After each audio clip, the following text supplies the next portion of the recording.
How to add app icons or shortcuts on your laptop's desktop. In this tutorial, I'm going to show you how you can add shortcuts like these where you can easily access any apps. So the first thing that you want to do is search for the app that you want to add in your desktop. So just search for any app that you have. So let's say if I want to search for Netflix, it is right here.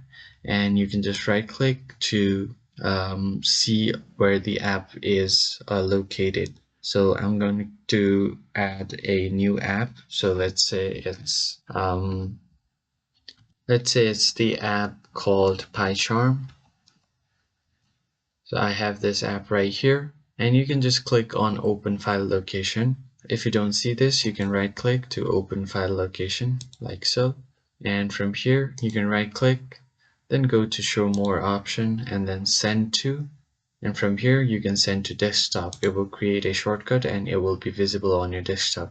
Another easy way that you can do is click on your start menu and click on all apps. You will see all of the downloaded apps on your phone. You can simply drag and drop right here and it will create a shortcut. So as you can see, a shortcut has been created on my desktop. And it's as easy as that. If you found the video helpful, hit the like button, don't forget to subscribe and turn on the post notification, and I'll catch you on the next one.